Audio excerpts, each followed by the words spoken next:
ধর্ম পালন করে ধর্মের প্রতি বিশ্বস্ত থেকে অসাম্প্রদায়িক হওয়া সম্ভব, এত বড় এক্সাম্পল উনি স্থাপন করে গেছেন।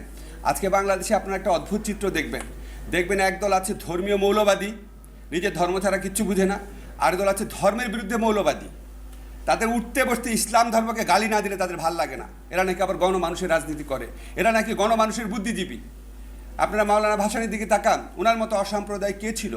কিন্তু ওনার মতো ধর্ম পালনকারী কে ছিল? নিজের ধর্মের মধ্যে যে অসাম্প্রদায়িকতার শক্তি আছে সেটাকে উনি প্রচার করেছেন, সেটাই প্রচার করা দরকার। অসাম্প্রদায়িকতা প্রচার করার নামে একটা মেজরিটি একটা রিলিজনের ধর্ম বা মাইনরিটি রিলিজ ধর্ম, আপনি তার সম্পর্কে যাতা কথা বলবেন আর মানুষ এটা শুনে অসাম্প্রদায়িক হয়ে যাবে। এই অদ্ভুত বুদ্ধি তাদের মাথায় কোত্থেকে আসে আমি জানি না। যাই হোক, আমার কাছে মনে হয় ওনার কাছ থেকে আমাদের প্রচুর কিছু শেখার আছে। ওনার সারা জীবন পাঠ করেও আমাদের শেখা শেষ হবে না। এবং আমার কাছে দুঃখ লাগে ওনাকে আজকে কতটা অপ্রাসঙ্গিক বানিয়ে দেওয়ার চেষ্টা করা হচ্ছে। আমাদের